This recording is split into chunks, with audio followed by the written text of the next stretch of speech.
All right, well, I'm going to do a video right now about the KJV. Had someone recently ask me about some thoughts I had about the King James Bible, so I thought I'd put together this little video just to kind of just put some thoughts out there to help people kind of process this idea. And the idea that we're going to be looking at is when people have the King James Bible, there are some people who say this is the only authorized translation of the Bible, that all others are inferior to this.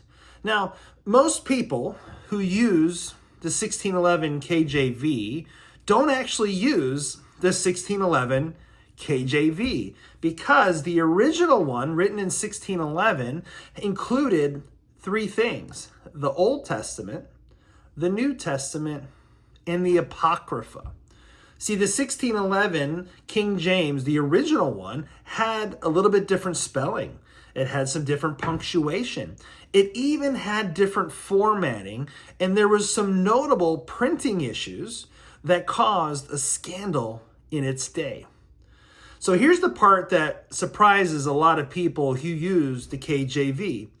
It was not a brand new translation that appeared out of nowhere. It wasn't this God-given thing that took place. It was built on the work of an earlier translation done by a man named William Tyndale. So in this video, what I want to kind of look at is just give you a short history of the KJV Bible, where it came from, what it used, how we got its revisions, and why we can still honor it without pretending that it is actually cleaner than it is. So let's start with this. Before there was a King James Bible, there was a guy named William Tyndale. Now, William Tyndale was an English scholar and reformer who believed that the common person should have a translation of the Bible in their own language. This way, anyone and everyone who could read could come to God's Word and understand it for themselves. So, back in about 1526, William Tyndale published an English version of the New Testament. He got some Greek manuscripts, he translated from Greek into English and published it. Now, there was some problems that took place.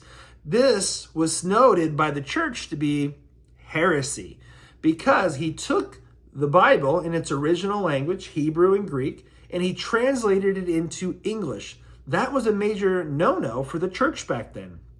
So what did they do? They condemned him for heresy and they burned him at the stake. Now here's the thing. Tyndale had a simple but powerful goal: get the Bible into the hands of the people in a language that they could understand. Now, hold on to that.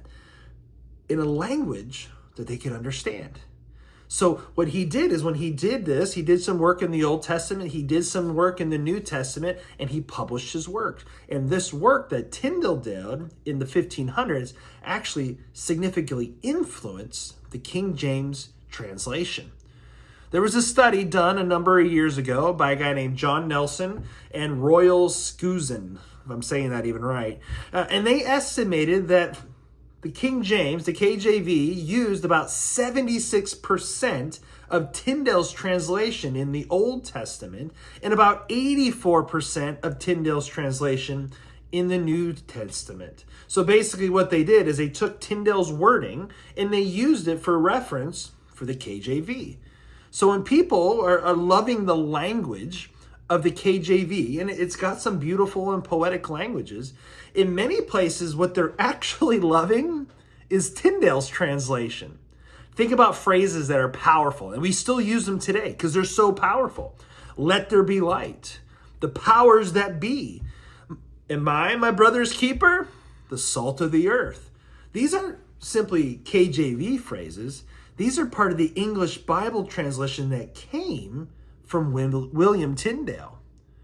Now, here are some of the English Bibles that came before the KJV. Most people don't know about this because they don't do a study on the history of Bible translations.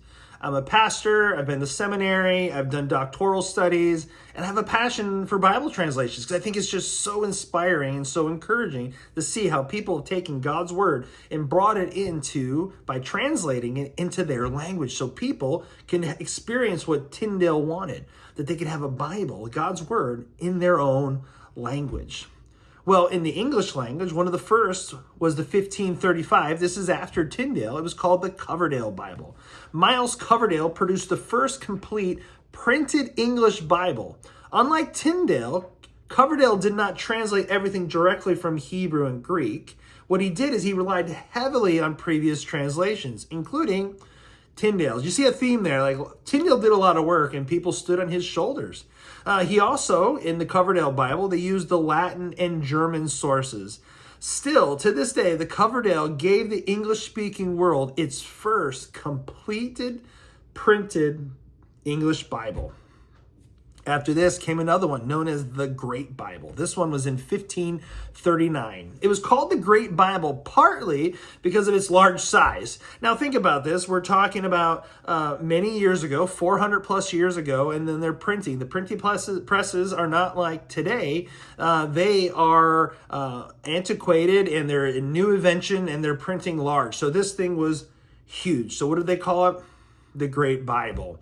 It was prepared under the direction under a guy named Thomas Cromwell, with the Coverdale Bible involved in the work. And even Coverdale himself, Miles Coverdale, was involved in this. This was the first royally authorized English Bible intended to be read in churches.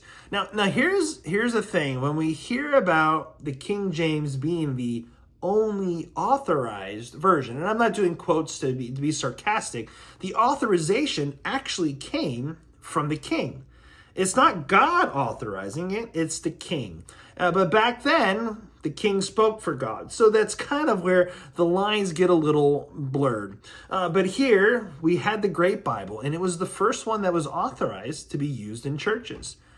After this came the Geneva Bible in 1560. The Geneva Bible was produced by an English Protestant exiles who lived in Geneva. To be a Protestant, non-Catholic, to protest the Catholic Church, you usually weren't very popular, so you had to find areas that were welcoming to you. So these Protestant exiles found themselves in Geneva, and they developed this Bible, which became extremely popular among the Puritans. Now remember, the Puritans are the ones who ended up in the United States before it was the United States. But that's a discussion for another time. It was also one of the first English study Bibles. So the Geneva Bible was the first English study Bible, known for its chapters, its summaries, verse division, and extensive marginal notes. That was not a common thing until 1560. But those notes were part of the problem. Some of the Geneva Bible's notes lean strongly on the Reformed and sometimes challenged kingly authority. So they focus more on Reformed theology, which then challenged the king's authority. So there was some rubbing going on there. And it made things uncomfortable for the monarch and the Church of England. So it wasn't very popular. After this came another English translation in 1568. It was called the Bishop's Bible. Now, the Bishop's Bible was produced under the authority of the Church of England.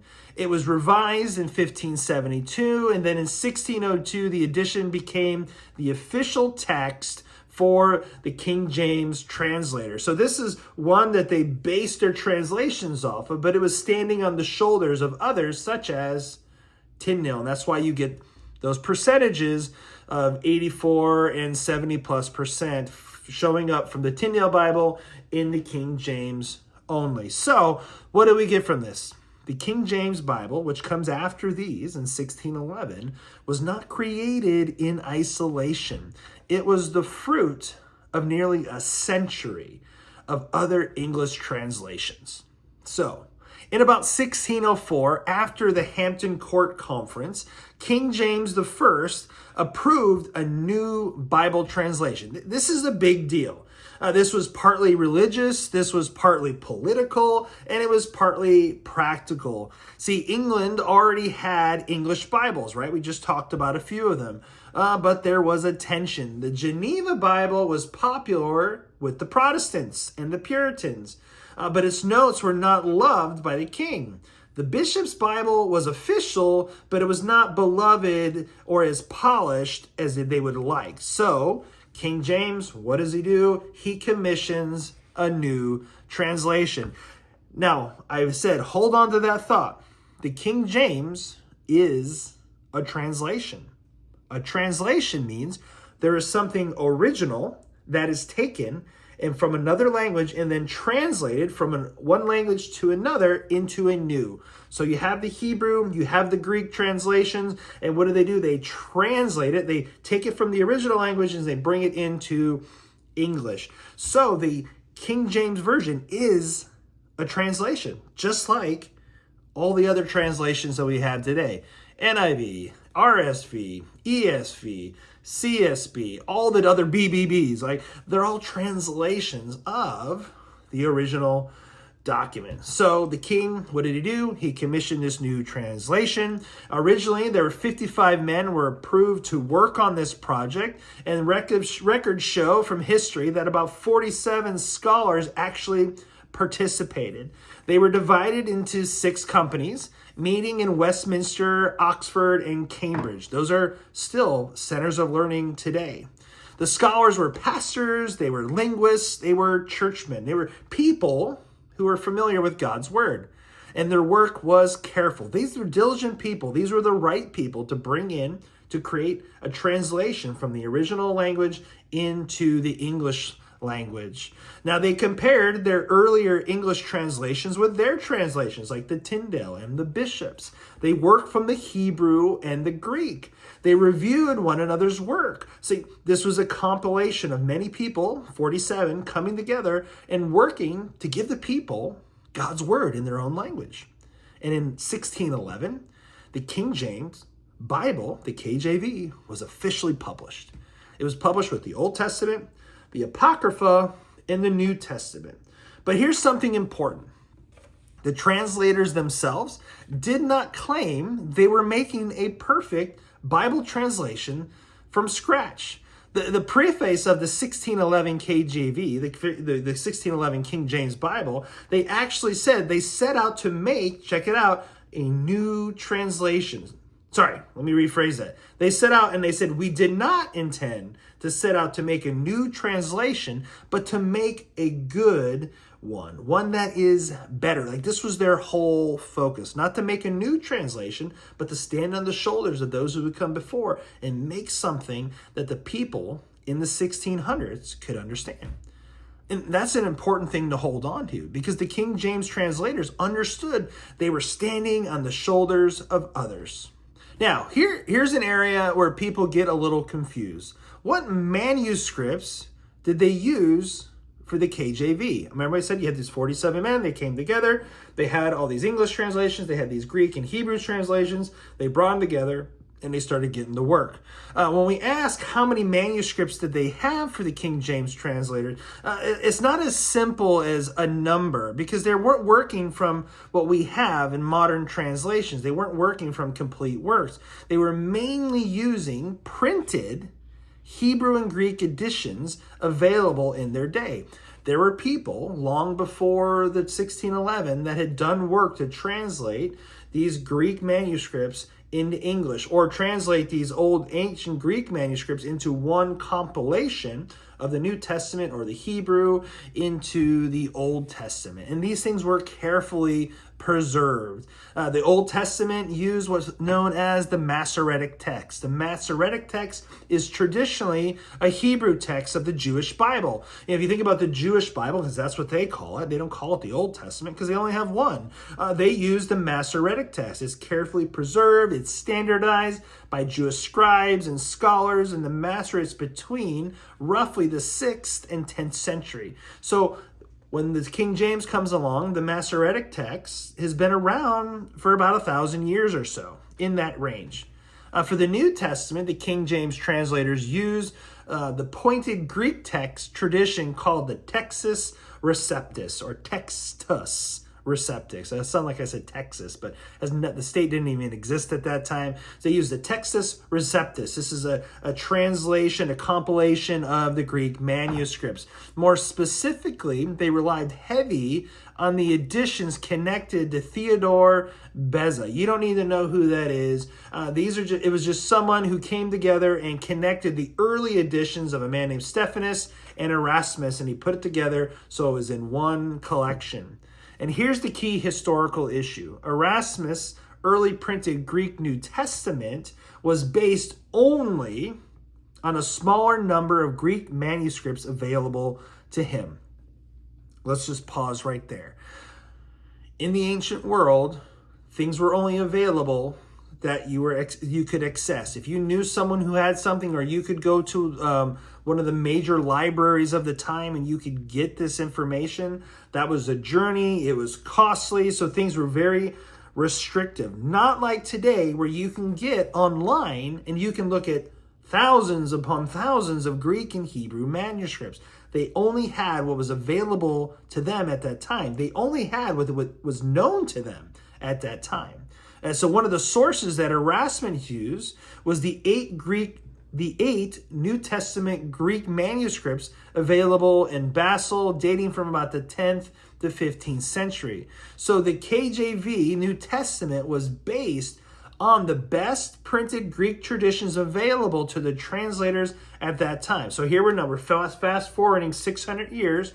They're taking all this work that others did on Greek, compiling Greek New Testament or Greek manuscripts like fragments and codexes and all these different things, compiling them together. And then these things are existing for hundreds of years. And then we get to 1611 and they're using the best possible sources that they have at the time. Now, what this means is not that the King James is off. It doesn't mean that the King James is bad. It meant they did the best they could with what they had. It means the King James was translated for this discovery of many of the manuscripts that we have today. And a lot of those manuscripts that are used in today's translations, like the ESV, the CSV, the NIV, the NLT, all these different ones, these are actually older manuscripts in the original language of Greek or Hebrew. So this is important. This isn't saying that one is bad and one is better. It's just saying that they're using the best tools they have at their time. So it's a simple way to say that the King James translators used the best tools available in their day, but they didn't have all the tools available like today. Another thing that people just don't realize when it comes to the KJV 1611 is that it included what is known as the Apocrypha. The Apocrypha, for most Protestants or most evangelicals, is not something that we're familiar with. The Apocrypha was a grouping of books that was usually placed in things like the Ethiopian Bible or even in the Catholic Bible. There's something that's placed between the Old Testament and the New Testament. These books now, we have to understand about the Apocrypha. They're not treated as equal to the Old Testament or the New Testament. They were commonly inserted as something that was useful for wisdom. So when someone today says, I use the original King James 1611, it's fair to ask, do you mean the one with the Apocrypha? Because back then it had the Old Testament, the Apocrypha, and then the New Testament. And even then, like, the Apocrypha was not on the same level as the Old Testament and New Testament. That's why many King James versions today, the modern KJV, doesn't have the Apocrypha. So it's not the original. Now let's talk about revisions. Now, here's something that may be surprising to some. Not just only is there was the Apocrypha and the New Testament, Old Testament, but the 1611 King James Bible is not the same one that we have today. The original one had revisions, it had additions, it had edits. There was a major standardization that took place in later years, including the Cambridge edition in 1629 and another one, Cambridge edition, in 1638.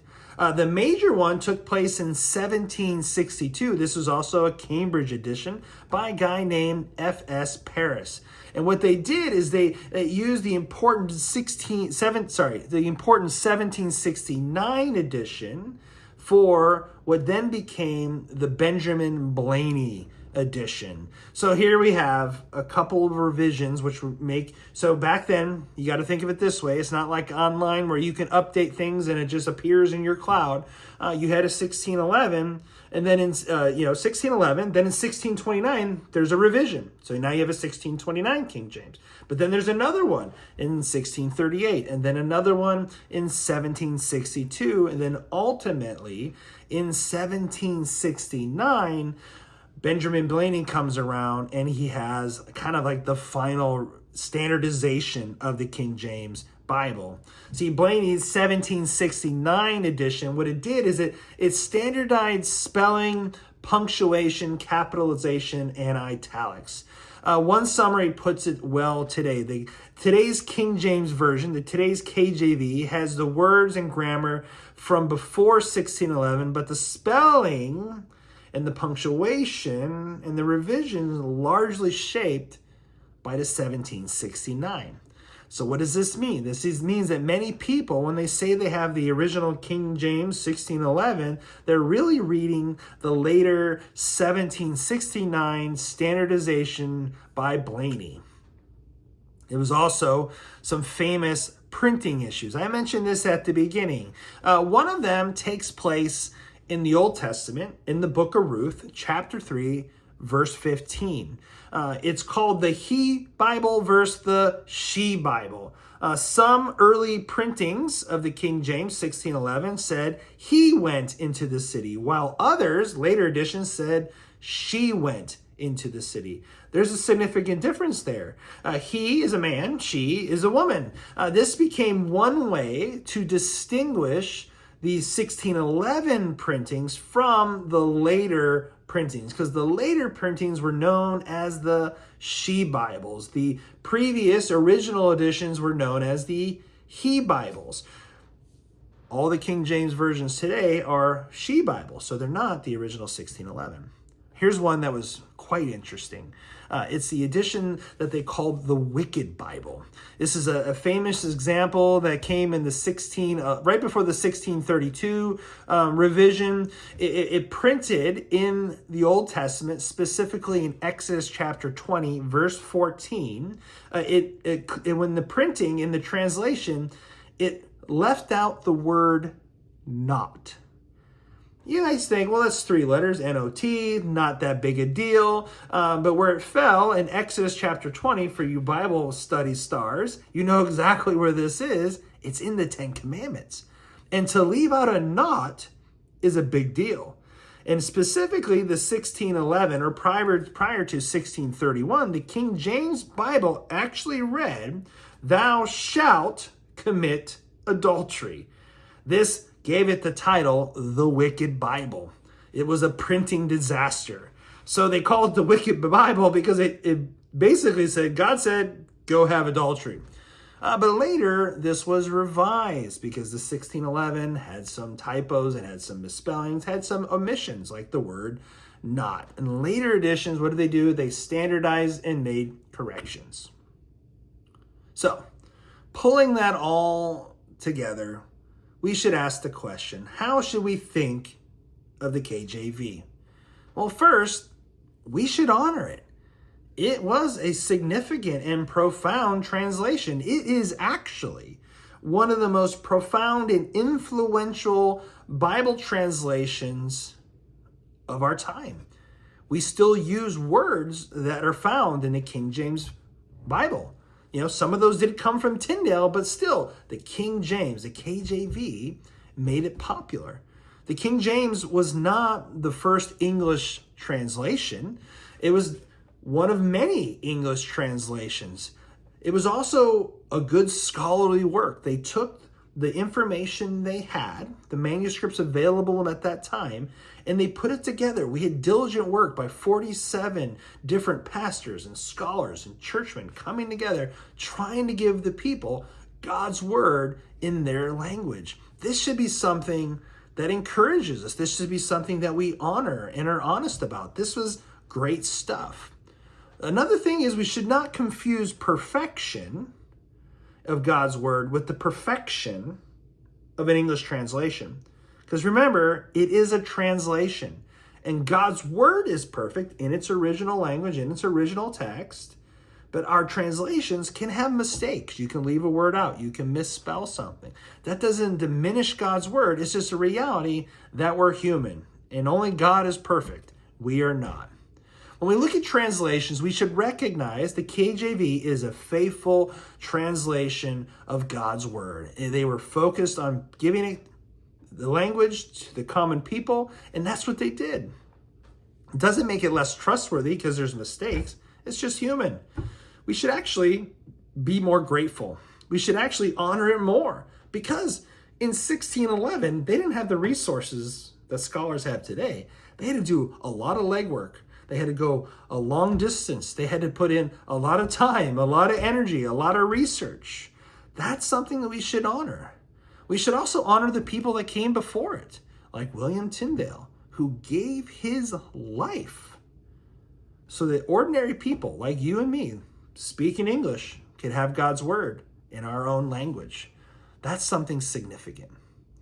The point of all this is to say the King James is a good translation, but it's not a translation above all other translations. That is a misnomer. When we hear that it is an authorized translation, we have to focus on who authorized it and what is it. It's a translation. It was authorized by King James back in 1604, and it is a translation of the original manuscripts, and that is just what it is. Lastly, here's something to consider. There are a lot of people who almost have bibliolatry, and that is like they idolize the Bible instead of the one who wrote the Bible.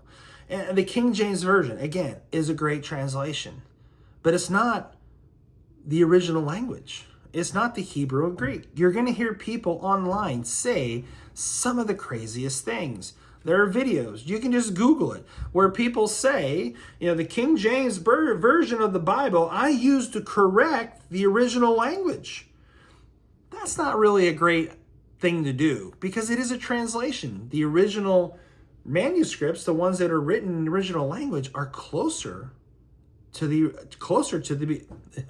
what? They're closer to the original. So they should be honored above that. That we go look to the ancient manuscripts, the Hebrew and the Greek, to correct or to develop our translations.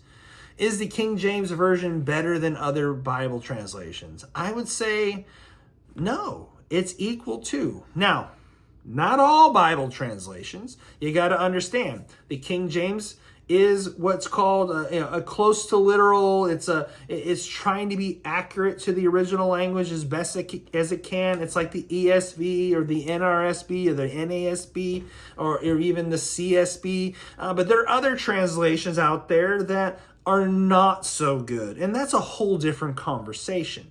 But when you're looking at the modern Christian church, the modern evangelical church, the translations that most of them use are good, including the King James.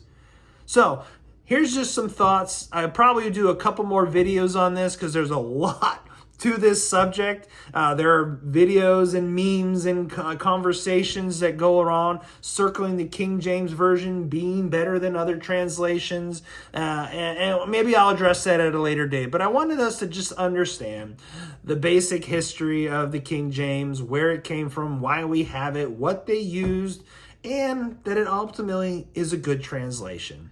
So thank you for watching this video. We'll talk to you soon. God bless.